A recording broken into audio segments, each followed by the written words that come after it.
What screams bad parents to you? Treating your kid as your therapist. Underrated comment, this is so damaging and so common. This has caused a huge strain on the relationship I have with my mom. I'm 36 and she still tries dumping all of her problems on me anytime she calls. I finally said no more last month and now she refuses to talk to me. I'm 36 too and my mom does the exact same thing. It's so emotionally draining and triggers me to no end. Whenever she goes into one of her venting sessions, my body just goes into freeze mode and totally shuts down. I don't show compassion or emotion at all, and I'm normally a very compassionate and emotional person. I have set my boundaries many times but she refuses to hear it. I now keep communication to a minimum and we only talk about superficial topics. It's sad. Sending you lots of love.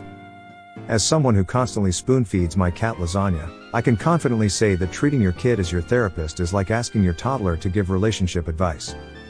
Parents who can't apologize to a child. It's okay to have human emotions and moment to be triggered or struggling and lash out or be wrong, but for the love of all things good, apologize and change. My mother apologized to me for something for the first time when I was about 40. I cried in the shower afterwards. Never thought it would happen. Just did that because of my father apologizing for the first time, recently. Such a mind fuck. I mean, better late than never, and I'm happy if he's finally going to make the effort to change, but where was this 30 years ago when I needed it? I contacted mine via heartfelt letter, halfway through therapy to address his many abuses, which had horrible outcomes. His response: if I had do it over, I wouldn't change a thing. Cut him off, he died a few years ago. Good riddance. As a self-proclaimed expert in receiving non-apologies, I can confirm that bad parenting is like ordering a pizza without toppings, a real self-centered slice of disappointment. Hello. So, you want to know what screams bad parents to me? Well, let's just say if they think changing a diaper is an Olympic sport, we might have a problem. But hey, I'm just here to ask the questions. So, what do you think? Leave your answer below. Your own children being afraid of you. No child should be afraid of the person that looks after them nearly 24/7. Watched a video similar to this. He wanted his kids to say "Dad's gonna help me," instead of "Dad's gonna kill me." Was it one with a car crash hypothetical? I remember something like that where someone said, if my kids get into a car crash, I want them to think Dad's gonna be so disappointed rather than Dad's gonna kill me. No clue where it's from, but it stuck. Damn, that's good advice. Using children as pawns in divorces or separations. I was that child skeptical. I'm sorry. You didn't deserve that. Sending you a hug. Can you send me one too? Of course. Squeezy mom hug. Drive. Pepper in the baby bottle. I have witnessed moms filling up baby bottles at McDonald's. I am not a judgmental person, but I definitely think this qualifies as bad parenting. When I was a teen, I had a friend who had a baby. One night at her apartment, we were hanging out, and her son, at that time about 1 year old, started crying for beer. This parent would give her son a bottle of fucking beer before bed to make him sleep. He was literally addicted as a toddler. As soon as I found that out, I left her apartment and never spoke to her again. I guess in hindsight I should have notified Koof, but I was just a kid myself. I don't know what happened to that boy, but I wouldn't be surprised if addiction issues were part of his life. I'm so angry just typing this. When I was like 5, my mom would let me have a sip of her beer because I liked the flavor. So come Thanksgiving I didn't like any of the food and I was like, I don't want this. Mommy, I want a beer. And things got real quiet. Family YouTube channels. Because our children are your children. Meet and greet at VidCon.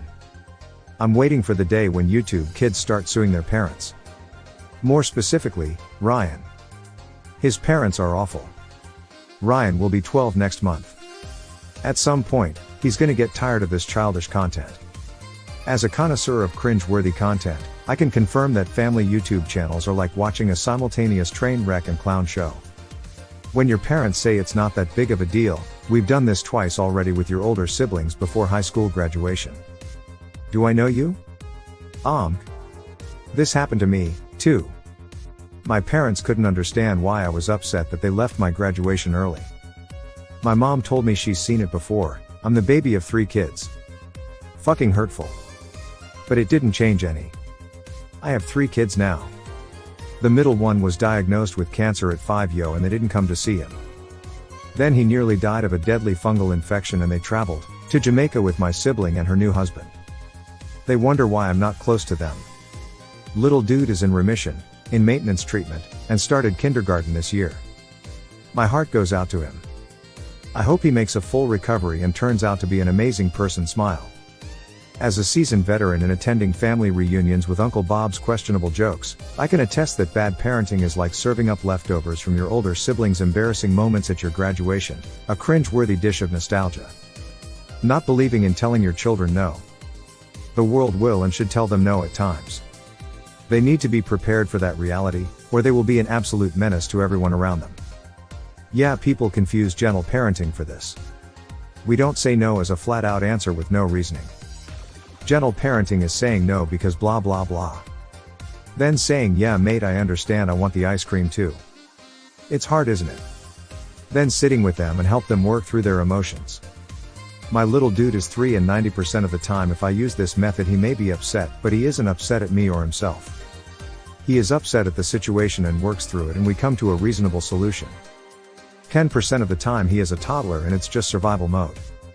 Those parents who take the doors off of their kids' rooms, or just don't allow their children to have any sort of privacy. I didn't have a bedroom door for the longest time, and when I was finally allowed to have one as a mid-teen, I wasn't allowed to shut it or have a doorknob.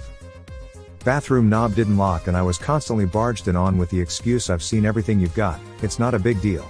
And many other similar things related to privacy. That shit still has lasting effects and I'm almost 30. I'm so sorry you had to go through that. That is wild. I completely blocked out my parents never letting me have closed doors or a locked door until you just shared that. Like at nighttime, I had to have my door opened. Minus changing clothes, I always had to keep doors opened and privacy never existed. As someone who's experienced the horror of parents who still use baby talk with their adult children, I can confidently say that taking away their doors is like stripping away their last shred of dignity. Putting money for partying and drugs above your child but also making them feel bad for getting necessities like school supplies and clothes. As an expert in the delicate art of juggling nachos while scrolling through Netflix, I can confirm that bad parenting is like throwing a party for squirrels while your kid is left fending off mosquitoes in the backyard. 1. Parents who think they don't need to apologize. 2. Parents who blame their kids for everything. 3. Parents who make empty promises, and then they don't do it and promise to do it next time. 4.